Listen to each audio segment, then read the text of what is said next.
আসসালামু আলাইকুম। সকলকে স্বাগতম সোয়াদ অ্যাগ্রো মিডিয়া ইউটিউব চ্যানেলে। ভাইরা আমার,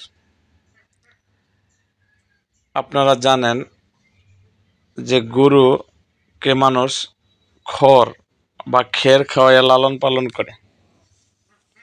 ভাইরা আমার, ছাগল কিংবা ভেড়াকে কি খড় খাওয়াইয়া পালন করা যাবে কিনা? ভাইরা আমার, হ্যাঁ, ছাগল বা ভেড়াকে আপনাকে খড় খাওয়াইয়া পালন করতে পারবেন। এই খড়ের ধরন নির্বাচন, আপনারা যে খড় খাওয়াইয়া লালন পালন ছাগলকে করবেন, এটা আপনারা খড়ের ধরন কেমন হবে? খড়টা হবে সবচেয়ে ভালো হয় ধানের খড়।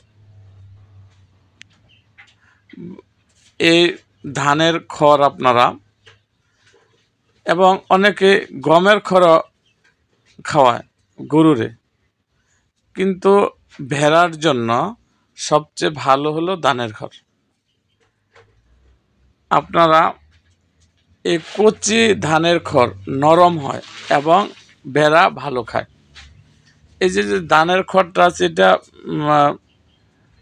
আপনারা ভেড়া ভালো খাবে ধানের খড়, কিন্তু ওই কি বলবো, গমের খড়টা ভেড়া সেরকম একটা ভালো খাবে না।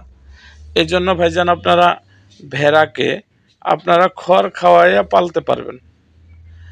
এই জন্য এই বিষয়ে আমি পরবর্তীতে ধারাবাহিকভাবে আপনাদের খড় প্রসেসিংয়ের বা খড়কে আপনারা কীভাবে খাওয়াবেন এই বিষয়ে আমি অলরেডি আরও ভিডিও দিব।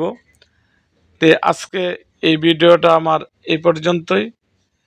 আমার দেখা হবে অন্য কোনো ভিডিওতে। পরবর্তী খড়ের সম্বন্ধে আরও ভিডিও আমার চ্যানেলে আমি ছাড়ব। তার আগে যারা আমার সোয়াদ এগ্রো মিডিয়া ইউটিউব চ্যানেলটিকে সাবস্ক্রাইব করেন নাই, তারা অবশ্যই আমার সোয়াদ এগ্রো মিডিয়া ইউটিউব চ্যানেলটিকে সাবস্ক্রাইব করুন এবং পাশে থাকা বেল আইকনটি বাজিয়ে দিন। আর যারা অলরেডি সাবস্ক্রাইব করেছেন তাদেরকে অসংখ্য ধন্যবাদ।